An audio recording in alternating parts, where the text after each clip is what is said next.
हाँ, प्रिय मित्रों, हमारे समाज के बारे में, इतिहास के बारे में, हमारे राजा महाराजाओं एवं हमारे महापुरुषों के बारे में कोई भी व्यक्ति कुछ भी कह देता है और हम उसको मान भी लेते हैं। ये बड़े दुख की बात है और ये हमको मानना इसलिए पड़ता है क्योंकि हमें उसके बारे में जानकारी नहीं है। तो अभी ये सत्या भाई जी ने ग्रुप में डाला था और उसमें निषाद राज के राजकुमार को इसमें बहुत ही निम्न दृष्टि से देखकर यानी उसको बहुत बुरा बुरा कहा गया है। उसके कितने तरीके से उसका आचार विचार बताया है, लेकिन मैं इसे देख करके बड़ा दुखी हुआ। इसलिए मैंने अभी ये देखो, मेरे पास महाभारत का पूरा 6 खंडों में रखा हुआ है। तो ये देखो, महाभारत प्रथम खंड ये आदि पर्व है। इसमें ये 3-4 पर्व हैं और ये देखो, कोई मैंने नहीं बनाया इसको, ये गीता प्रेस गोरखपुर से बना हुआ है।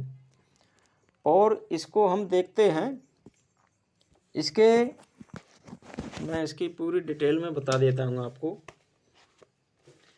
ये हमारे कौन से अध्याय में है? हाँ, ये देखेंगे आप, ये 131वें अध्याय में ये द्रोणाचार्य द्वारा राजकुमारों की शिक्षा, एकलव्य गुरु भक्ति तथा ये वगैरह वगैरह बताया इसमें। तो इसको हम, ये है 131 अध्याय 461 पेज पे। तो ये है हमारा 461 पेज, ये है इधर, ये है यहाँ से। तो यहाँ से इसके बारे में पूरी नॉलेज मिलेगी। तो मैं आपको थोड़ा शॉर्ट में बताने के लिए ये मैंने देखा है, ये लिखा हुआ है निषाद राजस्य हिरण्यधनु सुत, यानी निषाद राज का हिरण्यधनु नाम का पुत्र था, सुत। महाराज तदनंतर निषाद राज हिरण्यधनु का पुत्र एकलव्य द्रोण के पास आया। यानी निषाद राज का सुपुत्र बताया है, यानी हिरण्यधनु जो निषाद राज था उसका सुपुत्र है एकलव्य, लेकिन उसमें वनवासी बता रहे हैं उसको, और जाने क्या क्या उसके बारे में शिकारी जाने क्या क्या कह रहे हैं। और ये आगे देखो, इसमें ये स्पष्ट लिखा हुआ है, जो अर्जुन कह रहा है, आचार्य एक दिन तो आपने मुझसे अकेले में हृदय लगाकर बड़ी प्रसन्नता के साथ यह बात कही थी कि मेरा कोई भी शिष्य तुमसे बढ़कर नहीं होगा। फिर आपका ये अन्य शिष्य निषाद राज का पुत्र अस्त्र विद्या में मुझसे बढ़कर कुशल और संपूर्ण लोक से भी अधिक पराक्रमिक कैसे हुआ? अब बताओ, इसमें निषाद राज का पुत्र स्पष्ट लिखा हुआ है हमारे इस महाभारत ग्रंथ में।